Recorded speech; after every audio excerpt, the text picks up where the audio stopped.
12월 1일 월요일 하나님 말씀 여호수아 11장 1절에서 15절입니다. 함께 교독하겠습니다.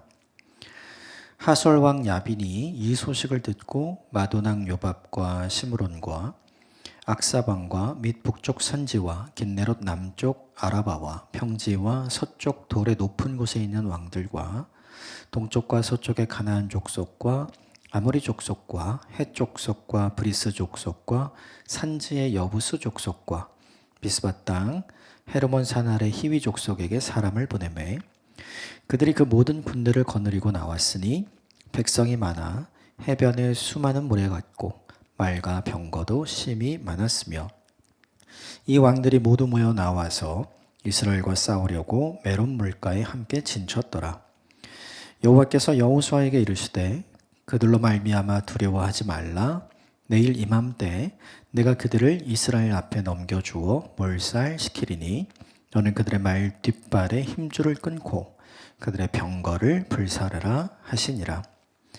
이에 여호수아가 모든 군사와 함께 메론 물가로 가서 갑자기 습격할 때 여호와께서 그들을 이스라엘의 손에 넘겨주셨기 때문에 그들을 격파하고 큰 시돈과 미스르봇 마임까지 추격하고 동으로는 미스바 골짜기까지 추격하여 한 사람도 남기지 아니하고 쳐 죽이고 여호수아가 여호와께서 자기에게 명령하신 대로 행하여 그들의 말 뒷발에 힘줄을 끊고 그들의 병거를 불로 살랐더라. 하솔은 본래 그 모든 나라의 머리였더니 그때 여호수아가 돌아와서 하솔을 취하고 그 왕을 칼날로 쳐 죽이고 그 가운데 모든 사람을 칼날로 쳐서 진멸하여 호흡이 있는 자는 하나도 남기지 아니하였고 또 하솔을 불로 살랐으며 여호수아가 그 왕들의 모든 성읍과 그 모든 왕을 붙잡아 칼로 쳐서 진멸하여 바쳤으니 여호와의 종 모세가 명령한 것과 같이 하였으되 여호수아가 하솔만 불살랐고 산 위에 세운 성읍들은 이스라엘이 불살하지 아니하였으며 이 성읍들의 모든 재물과 가축은 이스라엘 자손들이 탈취하고 모든 사람은 칼날로 쳐서 멸하여 호흡이 있는 자는 하나도 남기지 아니하였으니 여호와께서 그의 종 모세에게 명령하신 것을 모세는 여호수아에게 명령하였고 여호수아는 그대로 행하여 여호와께서 모세에게 명하신 모든 것을 하나도 행하지 아니한 것이 없었더라. 아멘. 이거 하나님의 말씀입니다. 벌써 12월입니다. 연말인데 올 한 해 잘 마무리하시고 또 하나님이 주시는 은혜와 힘으로 내년 2026년 잘 계획하셨으면 좋겠습니다. 오늘 본문은 드디어 이제 북쪽 요단 서편에 있는 북쪽부터 중앙 남쪽에 있는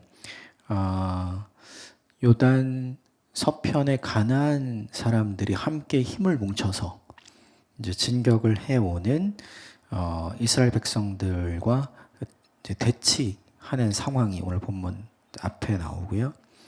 그리고 이 모든 상황을 지켜보고 두려워하던 여호수아에게 하나님께서 격려해 주시는 장면이 등장하고 또 그 격려를 힘입고 말씀대로 순종해서 이제 승리하는 장면이 오늘 본문에 등장을 하죠.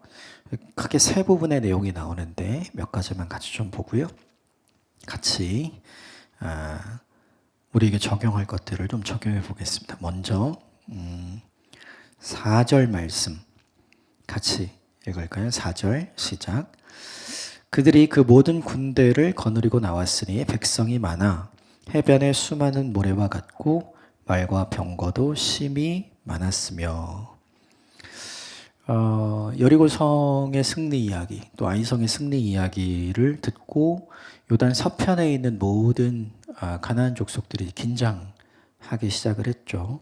그래서 함께 모여서 이제 대책을 세우고 함께 모여 대적하려는 장면이 본문에 등장을 하는데 본문 4절에 보면 보이는 모든 것은 요단 서편의 가나안 연합군이죠.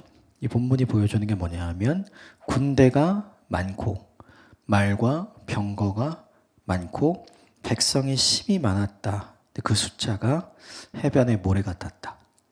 이렇게 이야기를 하죠. 이 시대의 전쟁이라는 게 이제 백병전이기 때문에 결국은 사람 숫자가 압도적으로 많으면 이기는 거고, 이 본문의 말과 병거, 오늘로 치자면 뭐 전차, 탱크라고 생각을 할까요? 그러니까 장비가 월등하게 좋은 것을 보여주는 거죠. 이 본문을 보면 생각해야 되는 게 뭐냐 하면, 싸워야 되잖아요. 싸워야 될 때 우리 항상 뭘 보냐면 상대를 보게 되죠. 상대가 얼마나 크고 강한지를 보게 되죠. 그러면 그걸 보면 자연스럽게 뭘 보게 되냐면, 그에 비해서 나는 얼마나 가지고 있는가, 나는 얼마나 준비되어 있는가를 보고 자연스럽게 비교하게 되죠. 비교하게 되면 두 가지가 남아요. 첫째는 비참해지거나, 둘째는 교만해지거나. 오늘 본문의 모습을 보면서 우리가 생각할 건, 싸울 수 있는 이스라엘의 군대의 숫자와 비교해서 오늘 보면 4절에 기록되어 있는 것들은 비교할 수 없을 만큼 많은 군대, 그리고 비교할 수 없을 만큼 장비가 좋은 지금 가난한 연합군을 보는 거거든요. 그러면 자연스럽게 어떤 마음이 드냐 하면 비참해지는 거죠. 그러면 사기가 떨어져요. 그러면 어떤 생각을 하냐 하면 자연스럽게 우리가 이걸 하고 있을까 생각하게 되죠. 이걸 할 수 있을까? 이게 가능할까? 지금까지 여리고성 싸움에서 이겼고 아이성 싸움에서 이겼죠. 고작 2번이에요. 그런데 그건 전부 다 여리고성에 있는 사람들과 군대, 또 아이성 하나에 있는 사람들과 군대만 상대했던 거죠. 그러니까 상대적으로 적은 수의 인원을 대적해서 싸웠던 거예요. 근데 이제 오늘 본문은 1절부터 3절까지 보면 요단 서편의 북쪽, 또 중부, 그리고 남부, 이 사람들의 연합군이 모인 거니까 상대해야 할 대적의 숫자가 엄청 많은 거죠. 이들을 보면 자연스럽게 드는 게 뭐냐면 두려움인 거죠. 그러니까 여호수아도 그랬던 것 같아요. 그래서 하나님께서 이걸 보고 뭐라고 말씀하시는가? 6절 같이 읽을까요? 6절 시작. 여호와께서 여호수아에게 이르시되 그들로 말미암아 두려워하지 말라. 내일 이맘때 내가 그들을 이스라엘 앞에 넘겨주어 몰살시키리니 너는 그들의 말 뒷발에 힘줄을 끊고 그들의 병거를 불사르라 하시니라. 만약에 여호수아가 두려움이 없었다면, 비교하고 비참해지지 않았다면 하나님께서 이 말씀 안 하셨겠죠. 그들로 말미암아 두려워하지 말라. 사실 그들 때문에 어떤 마음이 들었냐면 두려운 마음이 든 거죠. 근데 이때 하나님이 알려주신 거예요. 내가 내일 이맘때 그들을 너에게 넘겨줄 거야. 내가 너에게 승리하게 만들어 줄 거야. 그러니까 여호수아는 지금 자신들보다 크고 강한 가나안 서쪽에 있는 연합군을 보잖아요. 근데 하나님은 이 시선을 돌리는 거예요. 그들보다 더욱 크고 강한 하나님께 여호수아의 시선을 돌리는 거죠. 그러므로 무엇보다 중요한 것이 하나 있다면 그게 뭐냐 하면 위기의 순간에 우리에게 중요한 게 있어요. 그건 뭐냐 하면 무엇을 바라보는가. 이게 되게 중요해요. 상대를 바라보면 우리는 적수가 안 되겠는데, 우리는 군인의 숫자가 상대적으로 적은데, 우리는 장비가 상대적으로 열악한데, 자연스럽게 패배를 생각하게 되고 자연스럽게 두렵게 되죠. 근데 오늘 하나님 뭘 하시냐면 그들보다 크고 강하신 하나님이 있다는 걸 상기시키고 그분을 바라보게 하시잖아요. 그러니까 이 순간에 여호수아가 봐야 할 건 가나안 연합군이 아니라 그들보다 강하신 하나님인 거죠. 우리도 마찬가지인 것 같아요.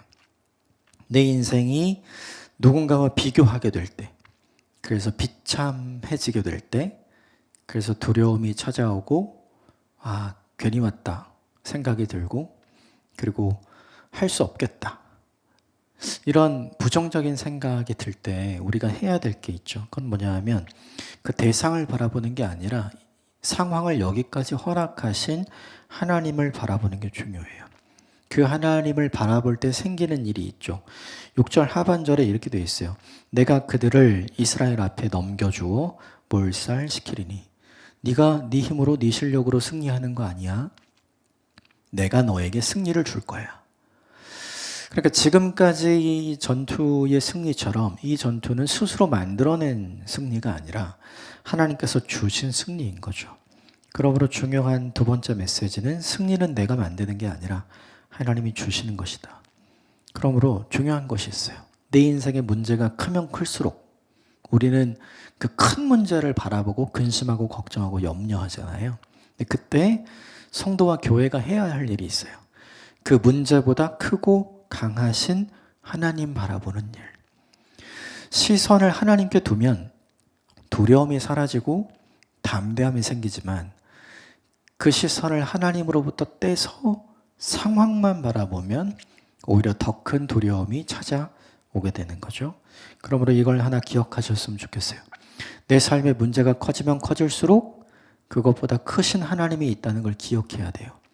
그리고 그 문제를 바라보고 생각할 게 아니라 그것보다 크고 강하신 하나님을 바라보고 신뢰해야 한다는 것. 오늘 이거를 잘 생각하고 묵상하시면 좋겠어요. 내 문제보다 하나님이 크시다. 이 상황보다 하나님이 강하시다. 그 하나님을 신뢰하는 오늘 하루가 되길 바랍니다. 여호수아가 이 말을 듣고 한 일이 있습니다. 7절과 8절과 9절 말씀 같이 읽어볼까요? 시작.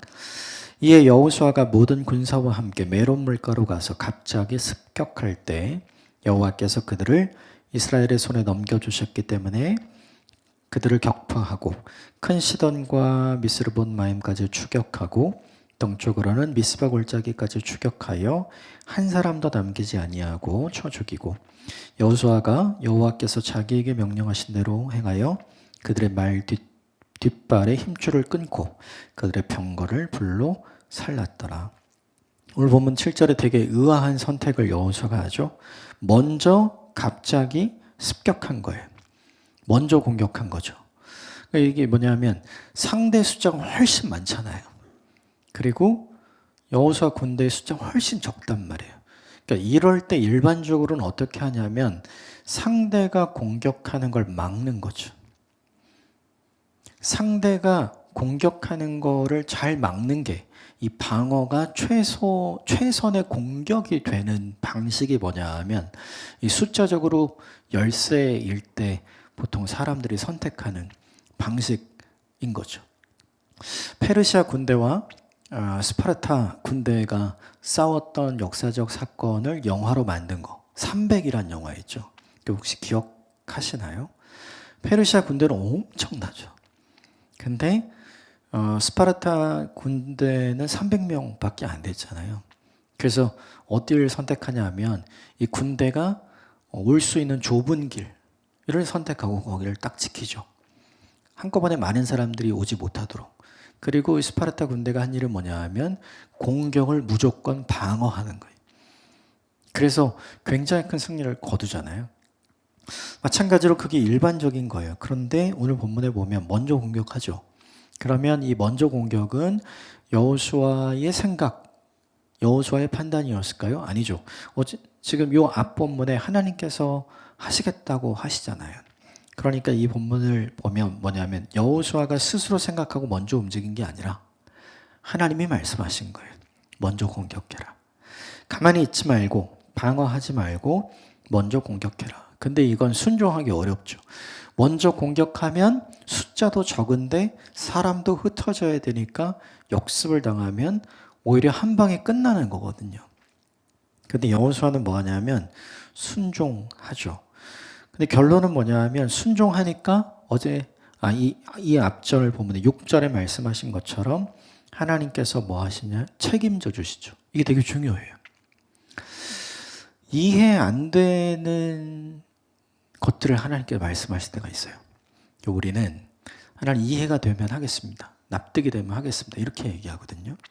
근데 중요한 건 하나님은 우리가 할 수 없는 걸 시키는 게 아니라 하기 싫은 걸 시키죠. 그러니까 이해가 안 되는 걸 하는 걸 우린 싫어하는 거예요. 근데 진짜 믿음과 진짜 순종은 언제 드러나냐면 내가 이해가 안 돼도 하는 거. 내가 하고 싶지 않을 때 말씀하셔서 하는 거. 그게 뭐냐면 진짜 순종과 진짜 믿음인 거죠. 진짜 순종과 진짜 믿음에 반응을 하니까 약속대로 하나님께서 승리를 허락해 주셨죠. 오늘 본문에 크게 격파하고 사람들을 쫓아가서 완전히 몰살시키게 되었다. 이게 되게 중요한 거예요. 순종은 반드시 결과가 있습니다. 믿음도 반드시 결과가 있어요. 그것은 우리에게 반드시 플러스입니다.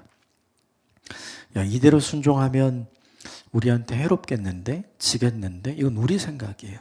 하나님 말씀하셨으면 말씀에 순종한 사람을 하나님께서 승리함으로 책임져 주시고 그 하나님의 승리를 경험하게 해주시는 게 하나님의 약속인 거죠. 오늘 여호수아가 그걸 경험하고 이스라엘 백성들이 그걸 경험하죠. 저는 이런 승리가 우리의 믿음과 순종을 통해 우리의 삶에 있게 되기를 주님으로 축복합니다. 그들이 한 일이 9절에 모든 말들의 뒷발에 힘줄을 끊고 병거를 불러 살렸다. 말 구하기 힘들잖아요. 병거 어떻게 만들어요? 이거 있으면 사실 우리의 군사력, 여호수아 군대의 군사력이 올라가는 거예요. 그러니까 이게 상대편일 때는 굉장히 우리에게 나쁜 건데 이게 내 것이 되고 우리 편에서 사용하는 게 되면 굉장히 유용한 거잖아요. 그러면 이거 우리가 쓰면 안 돼요? 이렇게 할 수 있잖아요.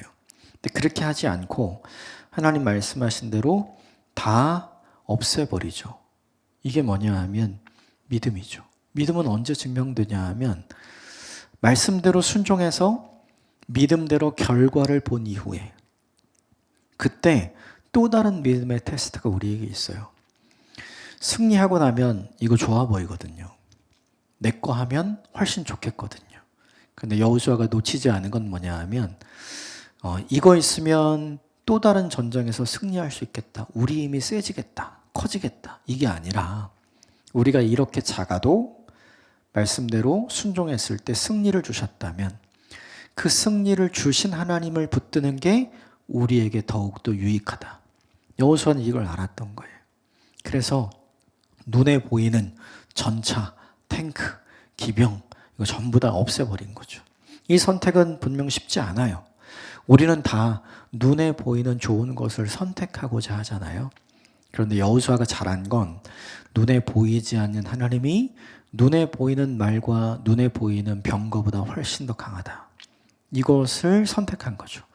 이 믿음이 저와 여러분에게 있게 되기를 주님의 이름으로 축복합니다. 쉽지 않아요. 그런데 그게 진짜 믿음이에요.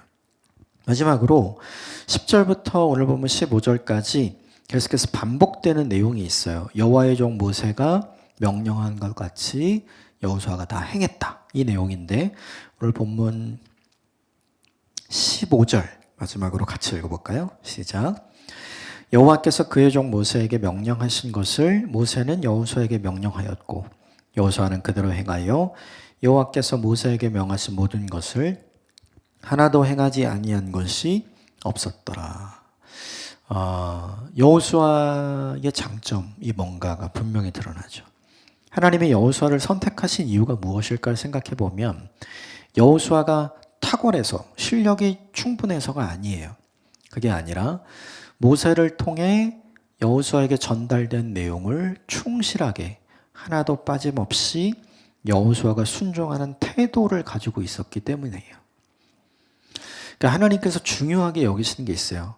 하나님의 인재 등용 원칙이라고 해야 할까요? 실력이 탁월한 사람이 아니라 하나님은 믿음이 탁월한 사람을 쓰시는 거예요. 태도와 자세가 준비된 사람을 쓰시는 거죠. 우리에게 있어서 순종이 어려운 이유는 뭐냐면 내 생각을 내려놓지 못해서 그래요. 특히나 경험 많은 사람, 탁월한 사람들은 내 생각을 내려놓지 않습니다. 내 생각에는 그거 그렇게 하면 안 돼.